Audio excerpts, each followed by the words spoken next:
Оны біз қалай атаймыз? Көлденең жолақты бұлшық деп атаймыз. Балалар, қазір мен нем что-то кішкене қуып тұрған сияқты жасамай тұр.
Балалар, мен графический планшетім жасамай тұр, жарайды. Енді онда біз осылай қолмен жазып несе берейін, алға жылжыта берейін, неге өйтіп тұрғанын түсінбей тұрмын.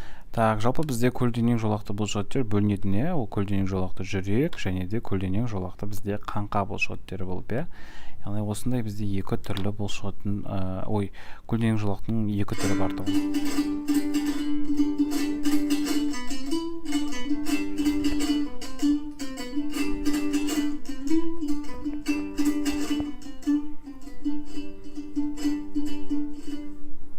Так, кеттік, келесі. Көлденең жолақты бұлшықеттердің әр таршылығы қоршалған. Қандай затпен қоршалған?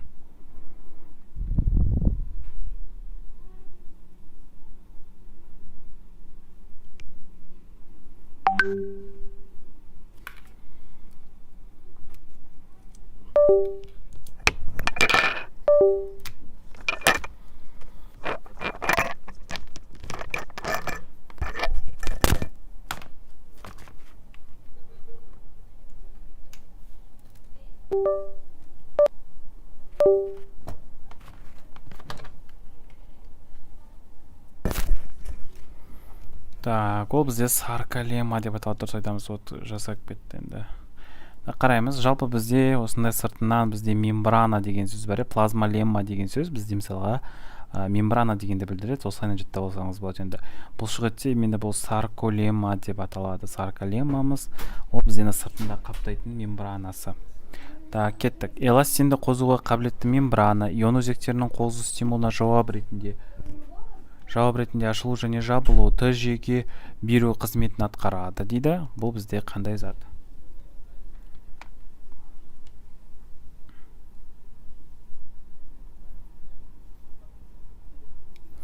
Бұл да бізде сарколема болмақ. Сарколемамыз, яғни ол бізде тек қана сыртын ғана қоршап тұрмайды, одан бөлек бізде именно эластинді қозуға қабілетті мембрана болып табылады.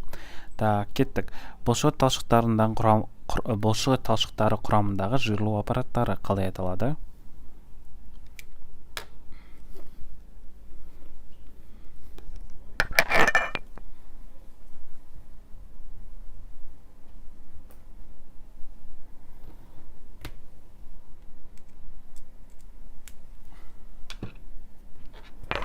Бұлар бізде миофибрила деп аталады, миофибрила, яғни неге көріп тұрғандарыңыздай бұлшықеттердің ішіндегі осындай бір бөлігін, ішіндегі жиырылғыш қызмет атқаратын бөлігін біз миофибрила деп атаймыз. Оның бізде өткенбіз жалпы жіңішке және де жуан бөліктері бар, наркоздары бар, сыртында қоршап тұрған.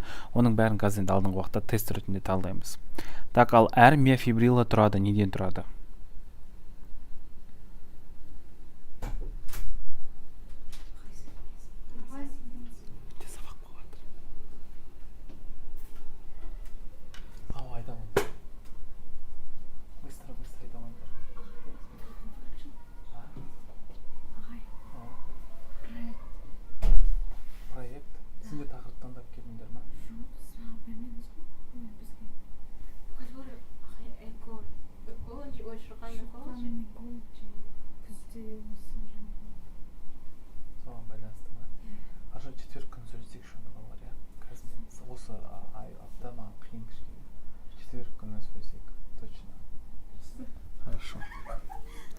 Так, бізде әр миофибрила, сіздер де ойланып келіңіздер, қандай тақырып сіздерге больше ұнайды, қандай тақырып қызықтырақ болатын. Иә, экологиямен связано. Так, бұл бізде протофибриллалар болмақ, иә. Балалар кешірім сұраймын, менде оқушылар келіп қалып жатыр. Миофибриллалардың ішіндегі, яғни кішкентай бөліктері, оны протофибрилла деп аталады. То же самое пластидтерде мистерге айтқан, пластидтердің алдында пропластид деген болған, иә, пропластид. Кстати, осы пластидтерді кім ашты деген сияқты сұрақ келіпті. ұбт-да, нағыз ұбт-да. Оны ашқан бізде білеміз, Антони ван Левенгук ашқан пластидтерді. 10 класстың бірінші бөлімінің мен жіберген базада бар, егерде жаттасаңыздар, иә. Так, жуан протофибриллалар тұратын нәрвуз дейді. Ол бізде қандай нәрвуздардан тұрады?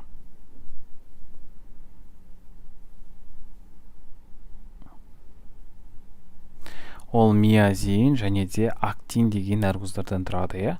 Осы миозин мен актин қазір бізде бөлініп келеді, яғни бізде жіңішке бөлігіміз, жіңішке именно нәрвузымыз, ол актин, ал жуанымыз, ол бізде миозин. Оны қалай жаттаймыз? Жуан деген көп деген сөз, значит миозинда 6 әріп. Ал актин ол жіңішке болатын болса, ол аз әріп, яғни 5 әріптен тұрады деп айтқанбыз.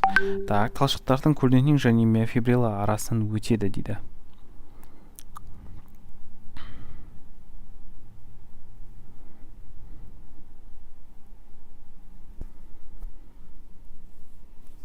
Дұрыс айтамыз, оны біз Т жүйе деп атаған едік. Міне естеріңізге болса, Т жүйе деп отырғаныңыз мінекей ортасымен ағып өткен Т трубочка деп атаймыз орысша.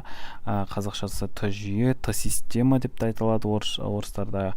И бұл бізде көріп тұрғандарыңыздай талшықтарды көлденең және миофибриллалар арасынан осылай өтіп отқан біздің талшықтарымыз Т жүйе деп аталады екен. Так, жақсы. Ал түтікшелер екі саркоплазмалық ретикулум цистерналар арасында орналасады деп келетін болса,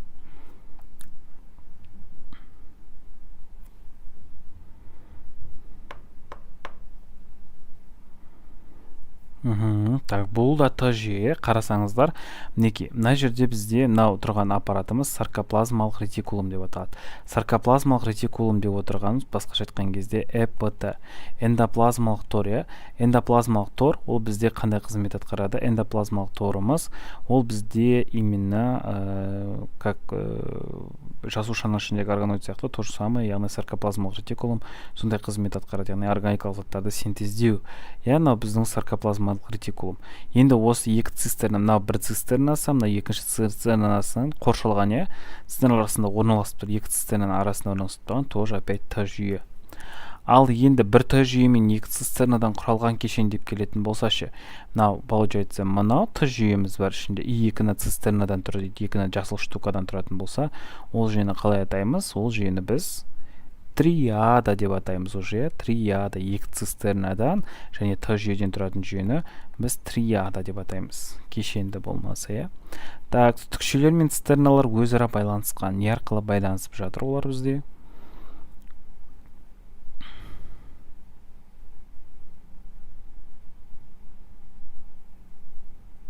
Бұл бізде көлденең мембраналы көпір арқылы байланысып жатыр, дұрыс айтамыз. Мінекей, мынау жатқан бізде көлденең мембраналы көпірлері осындай мостиктармен бізде байланысып тұр жалпы. Осындай байланысып тұр, ол бізде көлденең мембраналы көпір деп аталады. Келесі, кальций иондарының ұсталуына және босап шығаруына қатысады. Олардың концентрациясы саркоплазмада бұлшық талшықтарының жиырылу қызметіне әсер етеді дейді.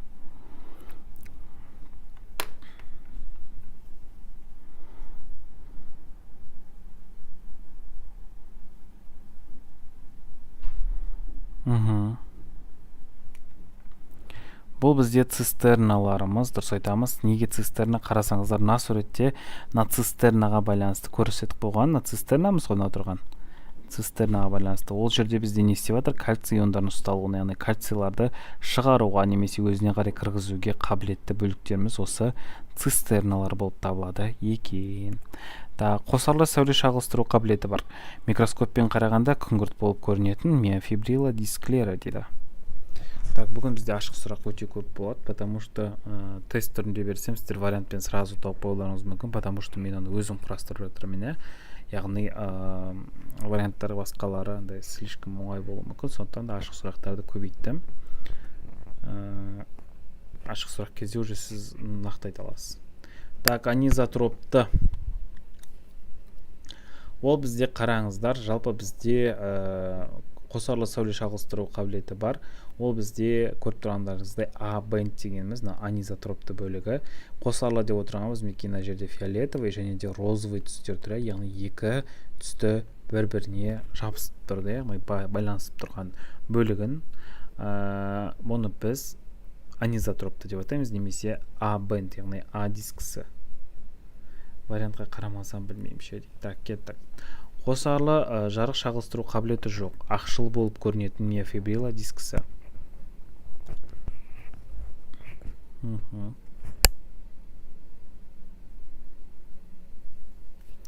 Ол бізде изотропты болмақ, дұрыс айтамыз. Уже қосарлы шағылыстыру қабілеті жоқ. Яғни изотропты бөлігіміз мына жердегі А бенд, оның ортасынан Z линия деген өтіп отырады, иә. Екі Z линияның ара қашықтығын біз саркомер деп атаймыз, иә. Так, біз бұның бәрін өтіп тастағанбыз, просто қайталау ретінде осындай жасап отырмыз. Анизотропты дискінің ортасынан өтетін жолақ дейді.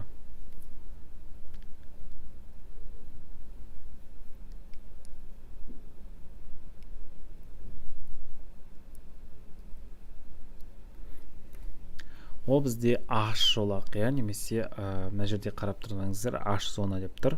Яғни анизотропты дегеніміз ол А бөлігі, оның ортасынан тура өтіп тұрған бөлігіміз H жолақ деп аталады. Дұрыс. Так, кеттік. Изотропты дискінің ортасынан өтетін жолақ. Изотроптыдан уже Z күңгірт жолақ екен көрдіңіздер жаңа, иә. Так, екі Z тізбегі арасындағы миофибрила бөлігін қалай атаймыз?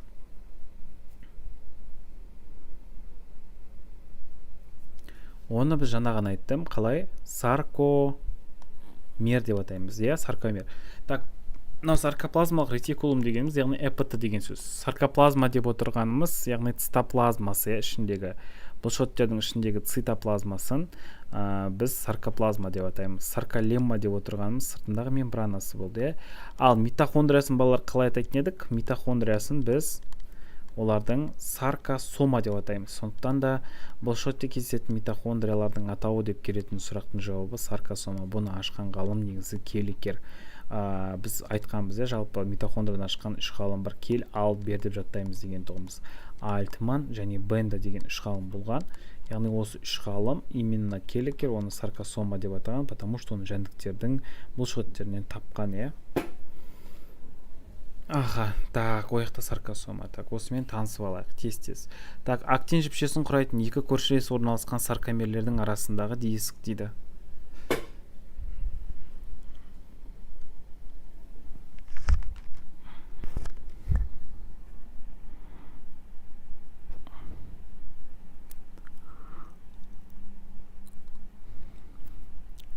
Ол бізде I-диск болып табылады. Жаңа өздеріңіз көргендей, бізде I-диск өзіне Z линияны қосады, ол жерден бізде актин жіпшесі ғана өтеді, иә.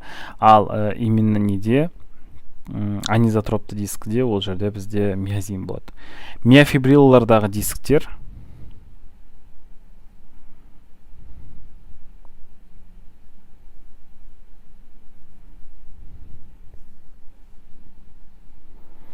анизотропты және де изотропты болып табылады, иә. Яғни Z күңгірт жолақ деген ол диск түріне жатпайды. Осы екі ғана вариантымыз келеді. Так, актин филаментінің бір ұшы бекітілген пластина.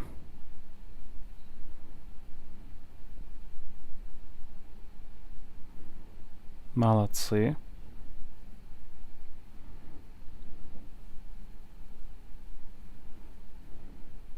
Дұрыс айтамыз, ол бізде тропомиозин деп аталады.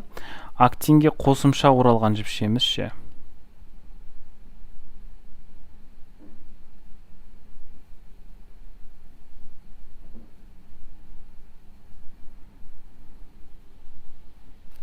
Ол тропонин деп аталады. Ана жерде суреттерін қазір қарайық.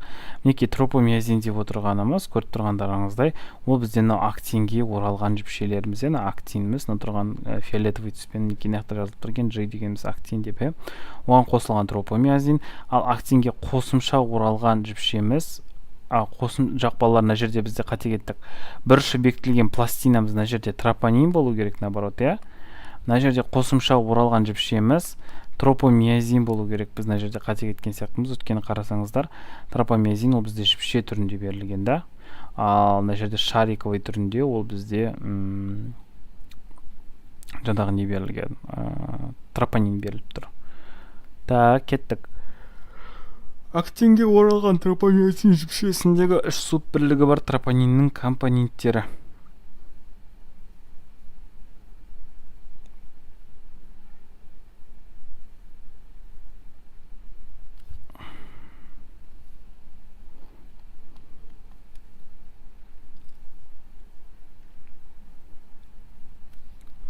Дұрыс айтамыз, ол ТПЦ, ТПТ, ТП деген түрлері бар. Мына ТПЦ дегеніміз, яғни ол кальциймен байланысты. Естеріңізде бар ғой, кальцийді өзінен соруға сондай атқарады. ТПТ және ТП дегеніміз бар. Олардың бізде неше қызметтері бар. Кальций иондарымен байланысатын түсетін тропонин деп келеді. Ол бізде ТПЦ түрі. ТПТ ол бізде тропонинді именно тропомиозинмен біріктіреді. Алдыңғы суреттен көрдік, жаңа біз тропомиозин мен тропонинді, тропомиозин и ол тропонин екеуін біріктіріп тұрған бөлігін, оны біз не деп атайды екенбіз? ТПТ деп атайды екенбіз. ТП дегеніміз миозин мен актин арасында көпіртектес байланыстың сүлуін бұғаттайтын тропонин компоненті болып табылады. Яғни мынау тұрғанымыз. Ол бізде именно миозин мен актинді просто байланыстырушы. И также миозин деген нәрсені сіздер өздеріңіз тоже менсіз-ақ білеміз. Так, рефракторлық кезең дегеніміз бар. Рефракторлық кезең дегеніміз не? Рефракторлық кезең бұлшықеттерде қалай жүзеге асады, оның түрлері қандай бар? Осындай сұрақ.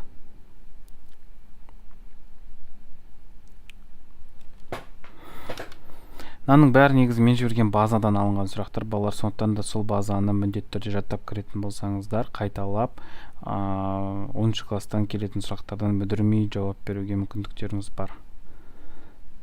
Салыстырмалы абсолютті дұрыс айтамыз. Жалпы бізде рефракторлық кезең деп отырғанымыз бұлшықетке қандай да бір күш әсер еткеннен кейін оған қайтаруға кеткен жауабын, оны біз не деп атаймыз? Рефракторлық кезең деп атаймыз, иә.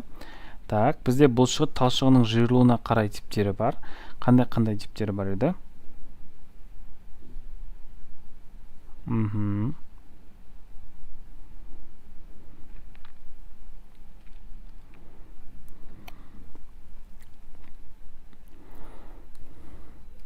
Ол изометриялық, дұрыс айтамыз, изотоникалық және де ауксотоникалық деп аталатын 3 түрі бар тұғын, иә. Яғни мінекей мына жерде бізде изотоникалық көрсетілген, мына жерде изометриялық, мынау бізде ауксотоникалық, немесе бұны біз жаңағы аралас режим деп те атайтын тұғымыз, иә. Аралас режим. Так, кеттік. Бұлшықеттің қысым қалыптаспай қысқаруы қалай аталады?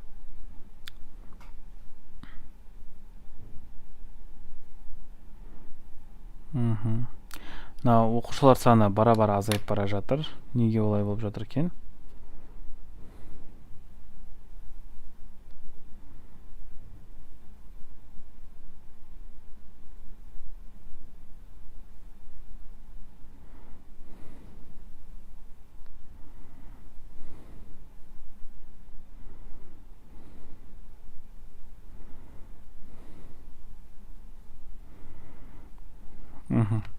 Так, ол бізде дұрыс айтамыз, изотоникалық деп аталады. Яғни біз жаңағы суреттен көргендей, бұлшықеттің қысым қалыптаспай деген сөз ешқандай қысым әсер етпей өздігінен, яғни жайылу механизмі жүретін болса, оны изотонический деп атаймыз. Сіңір созылу кезінде болатын бұлшықеттің жиырылу түрі, ол тоже бізде не болмақ? Изотоникалық болмақ. Яғни ол бізде мына суреттен көрсетілген, изотоникалық режимде ешқандай бізде қысым қалыптасып тұрған жоқ. Просто оны біз іліп қойдық, іліп қойған кезде не болады? Ол өздігінен жиырылады, сондай механизміне байланысты. Ол сіңір созылуы мүмкін, оны біз изотоникалық деп атаймыз. Так, бұлшықеттердің көтере алмай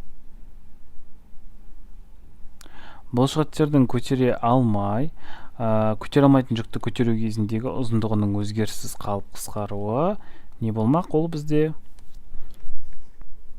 Ол бізде изометриялық деп аталады. Жаңағы суреттен көрсеңіздер, өзі көтере алмайтын жүкті немесе жалпы қысым әсер етіп тұрған кезде ол бізде изометриялық болмақ.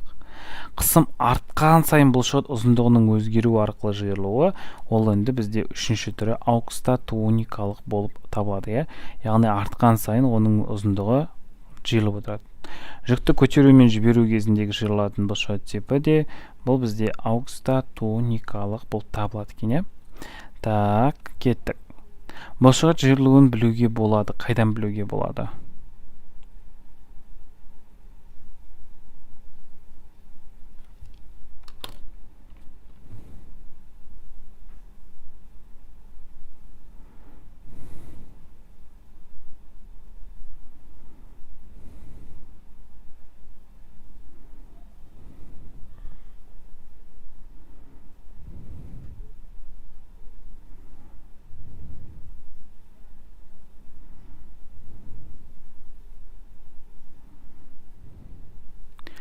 Оны дұрыс айтамыз, бізде кимограф деген аппарат арқылы білеміз, иә. Ал оның бізде жиырылуын ше, тиісті бұлшықеттерінің барлық жиырылуын жазып алу қандай аппарат арқылы жүзеге асатын еді?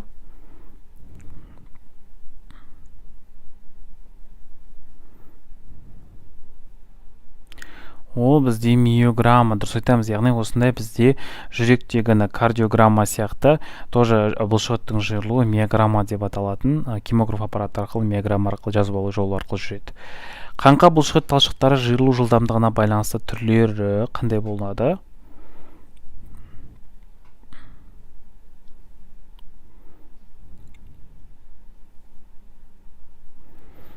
Тез, баяу, дұрыс айтамыз. Баяу немесе оны басқаша тонусты деп атаймыз. Жылдамды, фазикалық деп атаймыз. Енді екеуінің бізде айырмашылықтарын айтып кетейікші толықтай. Бізде бұл бұлшықеттеріміз әр дене бөлшектерінде орналасқан. Баяу деп отырғанымызда бізде цитохром пигменті көп болады, митохондриямыз көп болады бұл жерде, именно миоглобин көп болады бұларда. Миоглобин көп болады. Бірақ бұларда бір жаман жері саркоплазматикалық ретикулум, яғни эпатамыз жетілмеген болады. Ал жылдамда мыналардың бәріне наоборот, то есть олар аз болады немесе жоқ болады мүлдем. Ал саркоплазмалық ретикулум наоборот бұларда плюс, то есть оларда жақсы жетілген болады, иә. Так, кеттік, соған байланысты сұрақ. Енді қараймыз. Құрамда миоглобин және цитохром пигменттерінің көп болуына байланысты түсі қызыл болатын бұлшықеттер.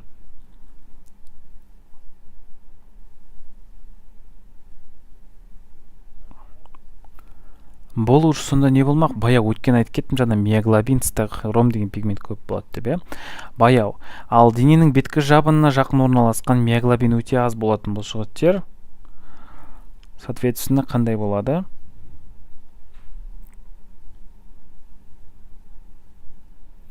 Бұл жылдам жиырылады, немесе бұны фазикалық деп атаймыз, иә. Так, оны шатастырып алмаймыз. Кеттік. Құрамында көп мөлшерде митохондриялар бар, бірақ саркоплазмалық ретикулум әлсіз жетілген және гликоген аз болатын бұлшықеттер.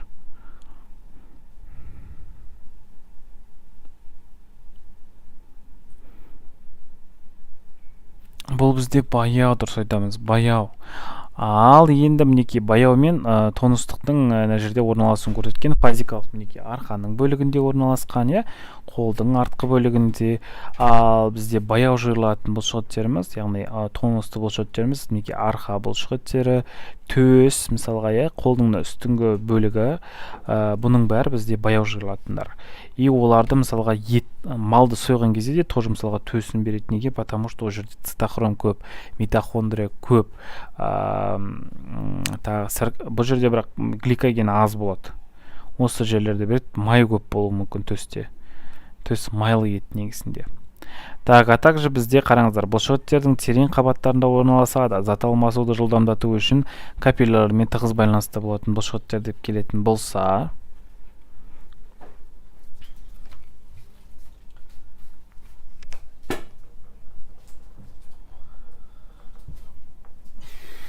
бұл бізде баяу, дұрыс айтамыз, баяу тонусты болып табылады, иә.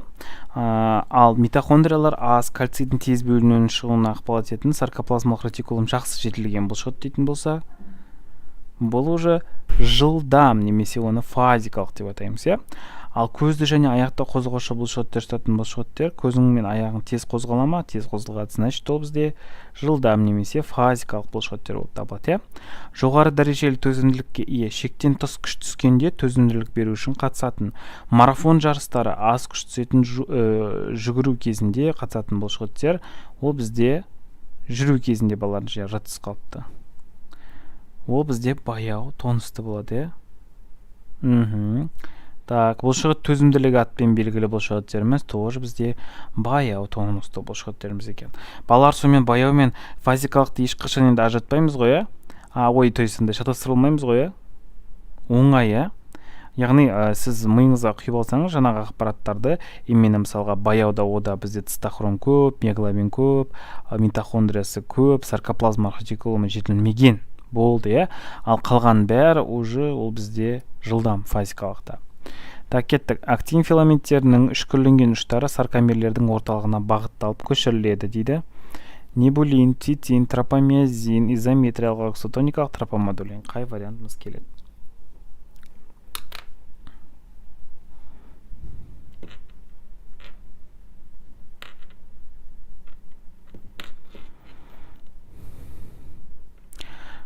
Так, қазір балалар бір секунд, мен ноутбугым зарядкасы өшіп бара жатыр, қазір зарядке қойып.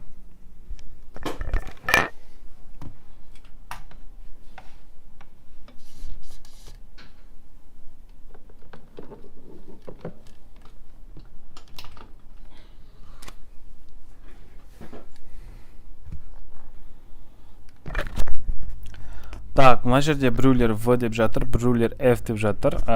Дұрыс жауабы сонымен бізде қайсысы болады, балалар? Қараңыздар, мына жерде суретпен. Актин филаменттерінің үшкірленген ұштары саркомерлердің орталарына бағытталып көшіріледі дейді. Орталығына қарай бағытталып көшіру. Сонымен не арқылы жүзеге асады екен?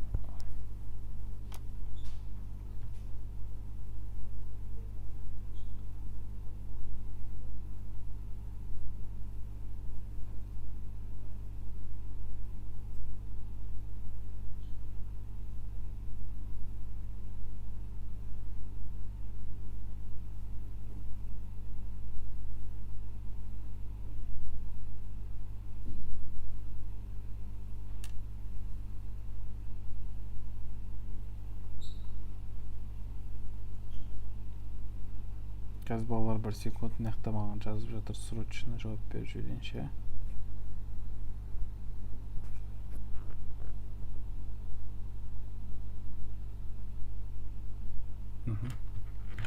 Так, сонымен бұның жауап не болмақ? Бізде тропомодулин болмақ. Кейбіреулер F, кейбіреулер B, біреулер A деді вообще.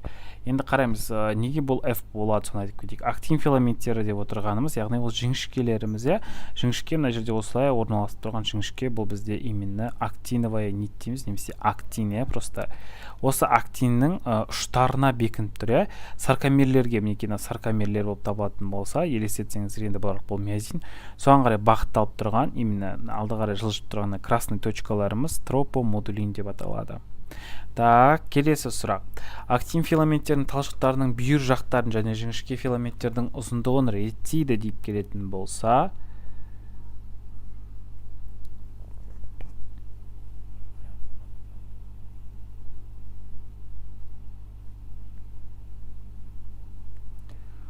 бұл бізде уже небулин болады, Так, небулин ол бізде қалай? Қараңыздар, небулин деген сөзді мына тұр, қараңыздар, небулин деп тұр, яғни мына жерде жасыл сыртындағы актиннің сыртқы бөлігін қаптап тұрған бүйір жақтарын деген сөз, яғни белін, бүйір дегеніміз бок, боковой. Сол жағын қаптап тұрған жіңішке филаменттердің ұзындығын реттеп тұрады, яғни мыналардың бізде ұзындығын, қысқаруын реттеп тұрған небулин деген затымыз.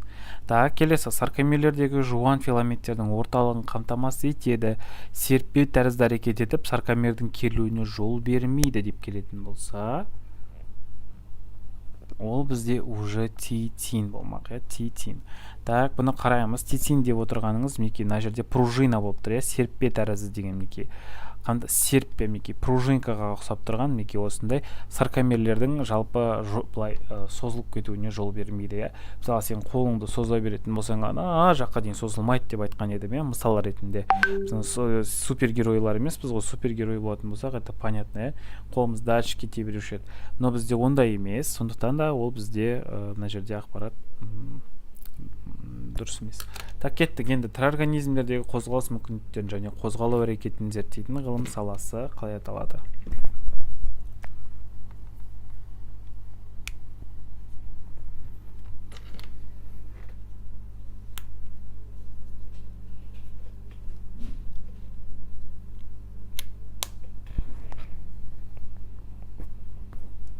Ол бізде биомеханика, дұрыс айтамыз, биология мінекей тірі, және де бізде әрекет деген қаяқта. Әрекет тірі деп отырғанымыз биология, био, әрекет это механика. Так, жануарлар қозғалысы еңбегінің авторы кім бізде?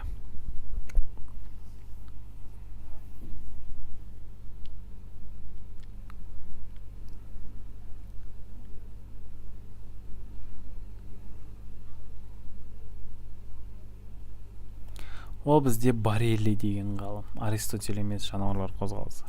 Так, ботандық биомеханика мектебінің негізін салушы, яғни Қазақстанда именно биомеханиканың негізін қалаған ғалым. Осы сұрақ келуі мүмкін. Бернштейн, балалар, ұмытқамаймыз. Бернштейн. Отандық биомеханика мектебінің негізін салушы деп келуі мүмкін. Бернштейн деген ғалым. Ұмытпаймыз. Ауа бұлшықтар атты қарапайым құрылғыны ұсынған.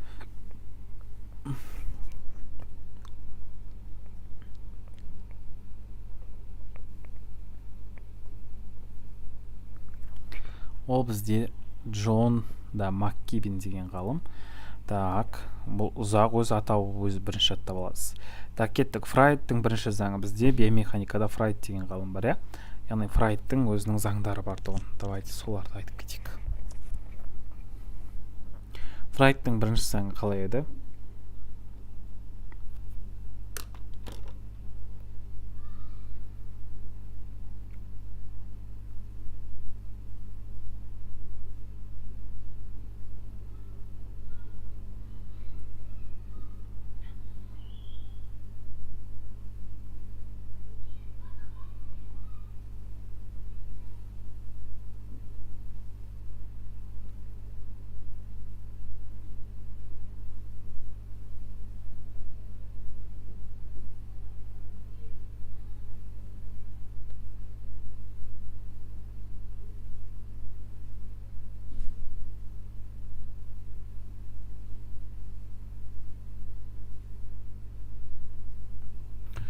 Так, белмен кеуде бір бағытта иілу қарама қарсыма дейді біреу.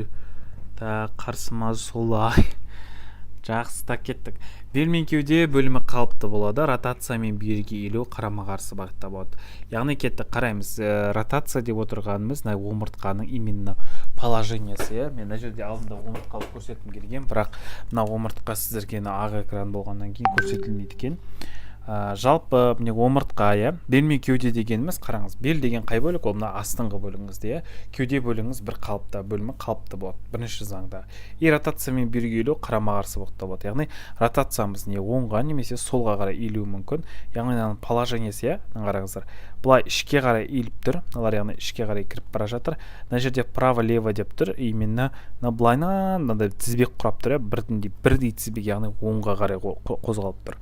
Именно омыртқаның бөліктерін айтып отырмыз, сол бізде бүйірге деген сөз боққа қарай, қарама қарсы бағытта болады. Яғни мына жерде қарасаңыздар, влево деген кезде мына бізде кішкене қисық орналасқан, былайынан орналасып тұр, былайынан кішкене басқаша болып.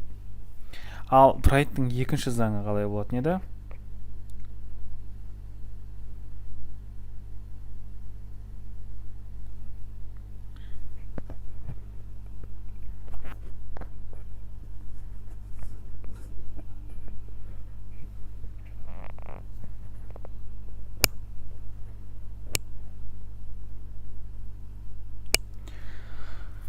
Так, нағыз ұбытаға кіріп шыққан оқушылар болатын болса, сұрақтарыңызды жіберсеңіздер, қанша алдыңыздар бөліссеңіздер. Негізі мен өткендерден, мен жіберген нелерден келіп жатыр ма сұрақтар, пайдасы болып жатыр ма, базаның, сабақтардың, нұсқа талдаудың, сонымен бөлісіп кетсеңіздер потом, Ротация бір бағытта, сайз-еңбек бір бағытта. Жақсы, ағырке міндетті түрде күтетін болам. Әр оқушының маған деген ойы маңызды, жауаптары маңызды. Инстаграмға да жауап беріп жүрмін. Жазда бола ма дейді. Онымен 11-дің квиздерін жіберіп қойдым общий группаға. Так, ротация бір бағытта, дұрыс айтамыз, сайд-еңбек бір бағытта, бел мен кеуде алға және артқа иілгені. Қараймыз, мына жерде бізде омыртқаның положениясы өзгерген кішкене ротация бір бағытта деп отырғанымыз ротациямыз омыртқамыз яғни бір бағытта тұр, бір бағытта сайдинбинг бір бағытта тұр тоже, и верме кеуде кішкене алға немесе артқа иілуі, алға немесе артқа иілуі ол бізде Фрайдтың екінші заңы болып табылады. Осындай көп жауаптылықта келеді енді. Так, Фрайдтың үшінші заңы ше.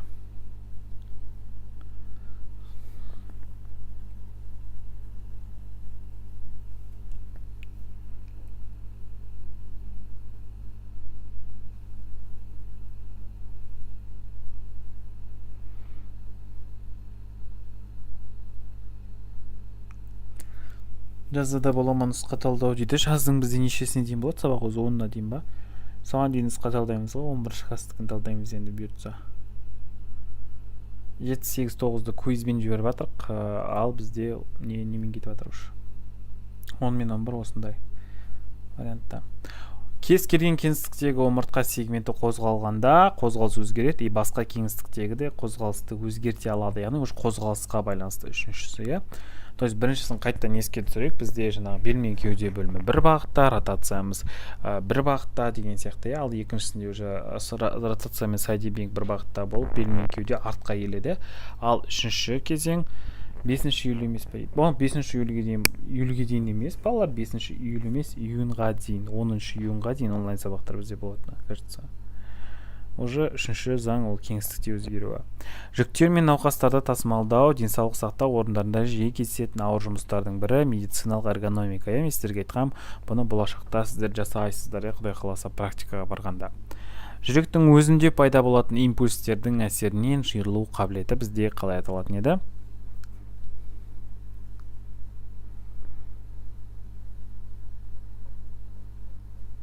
Бұл бізде автоматия, дұрыс айтамыз. Автоматия деп отырғанымыз мінекей жүректің осындай бізде жиырылып, осындай волналары болуы. Ал жалпы жүректің бізде несін аппараты ЭКГ деп аталатын білетін шығармыз енді, электрокардиограмма арқылы анықтаймыз. Бұл енді түсінікті деп ойлаймын. Кеттік.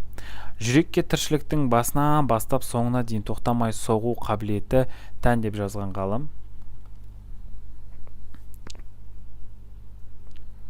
Бұл ғалым туралы білесіздер, ол атеист болған ғалым деп айтқам.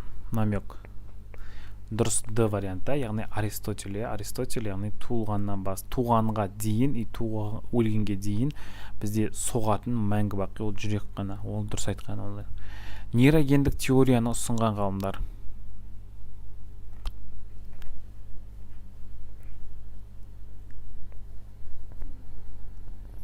Бізде жүректің жиырылуына байланысты жалпы екі теория бар, яғни жүйке талшықтар арқылы жиырылады деген теория нейрогендік, бұлшықеттер арқылы ол бізде именно білесіздер миогендік. Прохаска мен Мюллер, бұны жаттап алу жолы қалай? Мюллер ол бізде мыдан басталып тұр, миелинді қабыққа нейрон дегенге келеді ғой. Миелинді қабық, прохаска, яғни ол бізде жаңағы протеин деп жаттап алсаңыздар болады. Нәруызды зат қой жалпы, нейронның сыртындағы майлы зат, нәруызды зат деп айта береміз енді. Сфингомиелин деген сияқтылар, сондықтан да осылай жаттап алсаңыздар болады, ондай ассоциациямен. Ал енді уже миогендік теорияны ұсынған ғалым кім болмақ сонда? Миогендік дегеніміз бұлшықеттің жиырылуы, именно бұлшықеттерге, бұлшықет талшықтарына байланысты деп айтылатын теориямыз, ол бізде осы миогендік теориясы. Ал егер де жүйке жасушаларына болатын болса, онда ол миогендік теория. Сонда бұны ұсынған уже Гаскель мен Энгельман деген ғалымдар қалып қояды екен, Гаскель және Энгельман. Так, кеттік. Бірінші рет адам жүрегін тірілткен ғалым.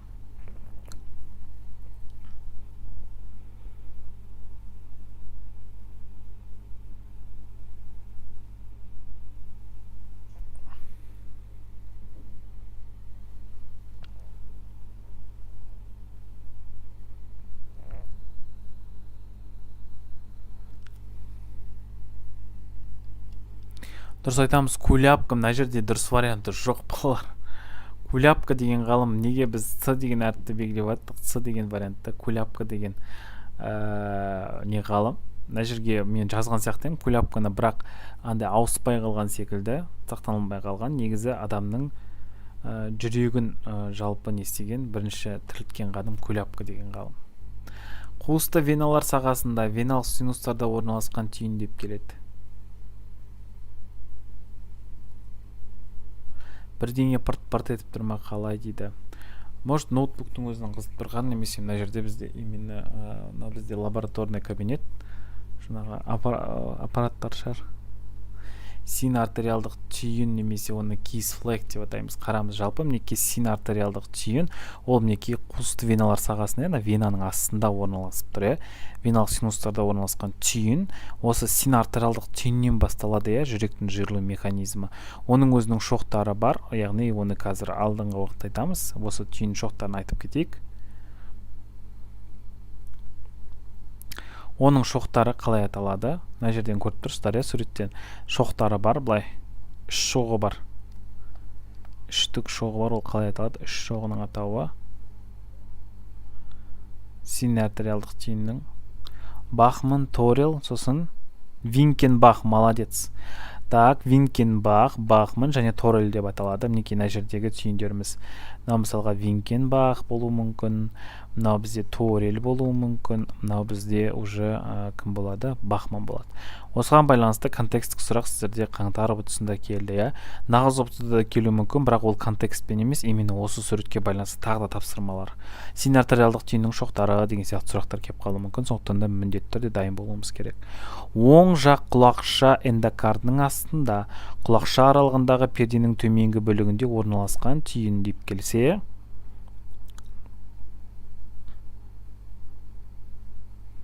молодцы, мен мына жерде қуанып жатырмын. Ашов тавар деп аталады, немесе оны артриовентикулярлық, немесе оның гиш шоғыры деп атаймыз.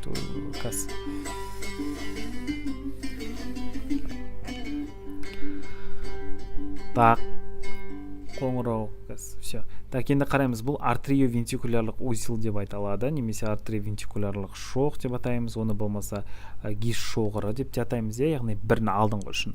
Ол оң жақ құлақша дейді. Жүректі біз төртке бөлетін қой, балалар білеміз, былайдан төртке бөлетін неге. Мына жерде бізде сол жақ қарынша, мына жақта сол жақ жүрекше, мына жақта оң жақ жүрекше, оң жақ қарынша немесе құлақша, үсті құлақша. Яғни қарап тұрсаңыздар, оң жақ құлақшаның эндокардының астында, яғни астыңғы бөлігінде орналасқан ғой, мына жерде астында орналасып тұрған артриовентикулярлық, оның алдыңғы жағын біз пучок гиса деп атаймыз, гиш шоғыры.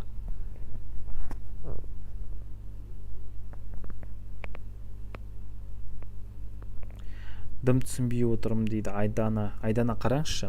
Оң жақ құлақша деп аталып тұрған себебі жүрекшені құлақша деп те атайды, Енді қараймыз. Мына жерде бізде именно үстіңгі бөлігі мінекей оң жақ құлақша ғой. Осының астында орналасып тұр дейді. Яғни астында орналасып тұрған, өзіңіз суретте көріп тұрғандай артриовентикулярлық узел деп аталады.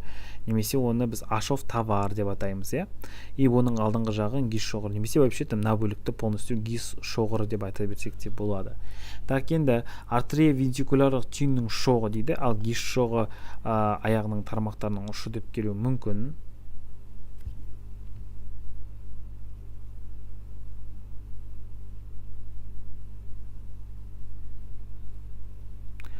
Рас дегенде білмеймін еді қаншалықты рас екенін. Жаңа айтып кеттім, артриовентикулярлық түйіннің шоғын гис деп атадық, алдыңғы жағын. Суреттен көрдіңіздер ғой, мына жерде сурет шығу керек менде.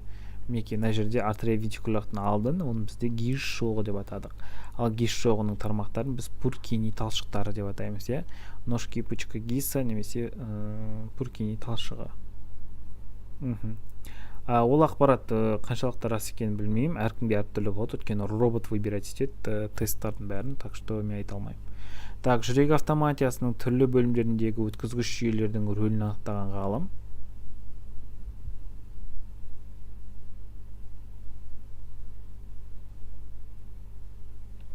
Енді осы жол Гаскель Страниус, Куляпка ол бағана бізде ең алғаш жүректі тірілткен ғалым болып табылатындығын естен шығармаймыз.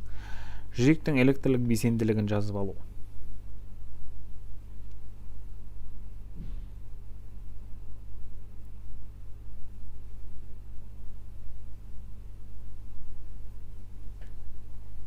Ол бізде ЭКГ арқылы жүргізе асылады, Полимеразды тізбекті реакцияны ұсынған ғалым. Яғни басқаша айтқан кезде ПЦР. Полимеразная цепная реакция дейміз. Бұны ұсынған ғалым Муллис деген ғалым, молодец. Так, азық түліктің аутенттілігін бақылау, генетикалық модификацияланған ДНК-ді анықтауға арналған талдау жасау және де микробиологиялық зақымдануды анықтайтын бізде тоже не болмақ? ПТР, немесе полимеразды тізбекті реакция деп атаймыз. Қазақша айтқанда орысша полимеразная цепная реакция. Яғни бұл бізде именно ДНК-ның праймері дейміз, бізде керекті бөлік арқылы жүреді. Оны біз біріншінде қыздырамыз, потом күйдіреміз, сосын элонгациясын байқаймыз 72 градуста, и сол арқылы бізде полимеразды цепті реакция дегеніміз тізбек бойынша осы жүріп отыратын реакция. И сол арқылы біз анықтай аламыз. ДНК полимеразасын ашқан ғалым, ол бізде фермент, оны ашқан ғалым бар бізде.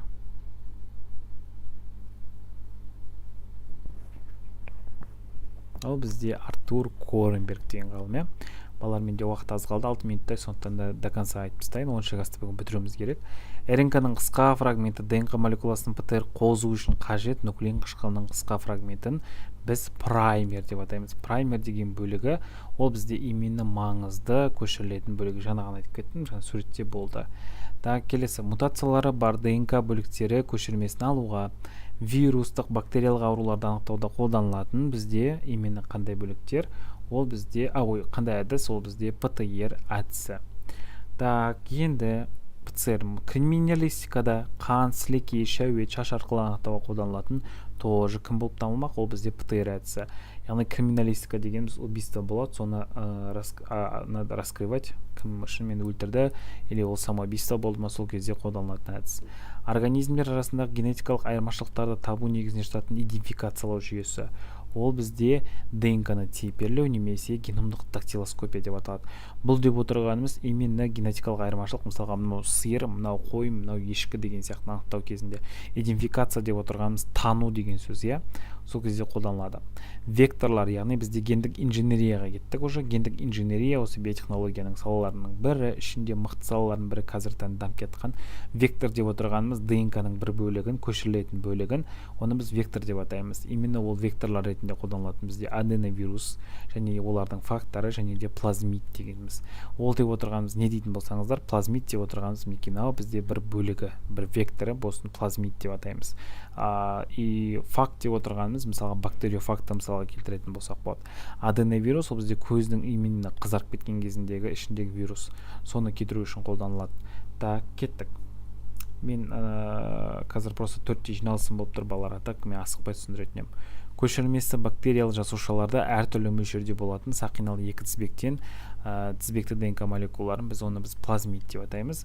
Плазмид деп отырғанымыз мінекей жаңағы айтып өткендей көшірілетін бөлігі ДНК-ға ұқсас, өте жаңағы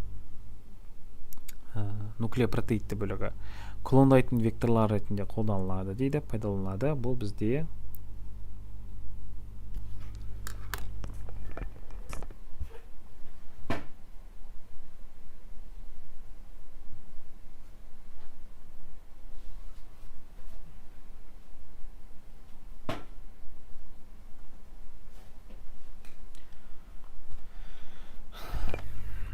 ол бізде дұрыс айтамыз, ол бізде факт деп аталады. Факт именно бактериофакты мысалға келтіреміз бұған. ДНК-ның эукариотты жасушаларға енгізуі қалай аталады?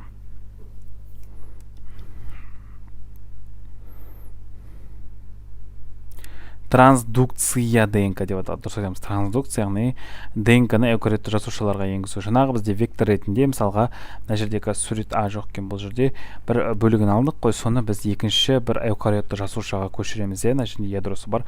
Сол ядросына именно көшіретін болсақ, осы бөлікте ДНК-алық ақпараты бар. И ол бізде уже трансдукция деп аталады. Жасушаның белгілі бір қасиеті бар генетикалық материалының мақсатты ауысу, оны басқа жасушаға ендіру, көбею мен зат алмасу процесінің өзгеруі қалай аталады?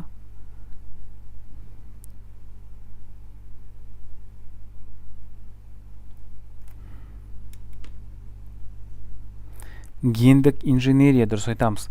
Құрамында шығу тегі әртүрлі ДНК-сы бар молекуламыз.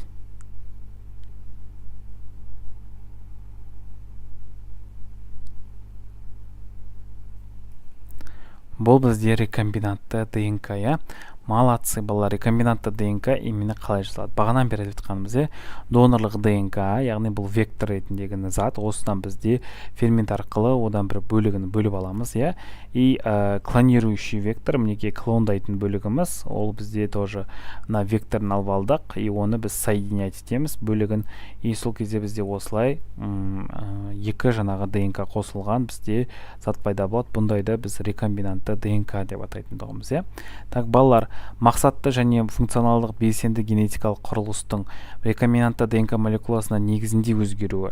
Бір организмнің гендерді бөлек алып, оларды вектор көмегімен басқа организмге ауыстыру қалай айтылады? Бұның бәрі гендік инженерия болып табылады. Яғни осында бір бөлігін алып, екінші организммен қосып деген сияқты.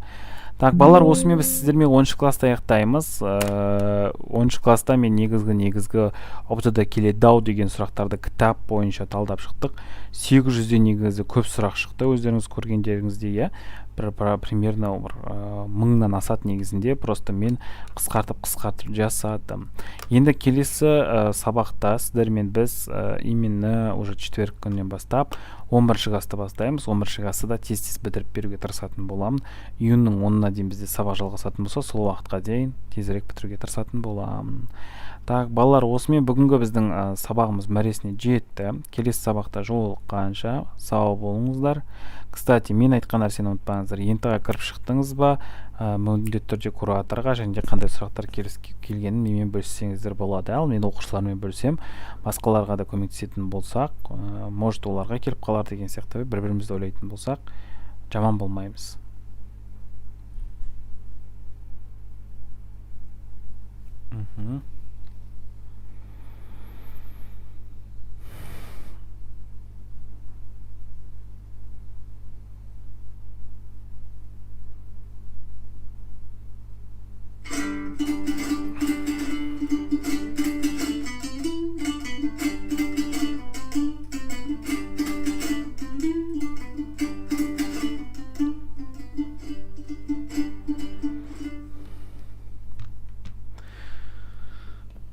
Так, балалар, онда сау болыңыздар.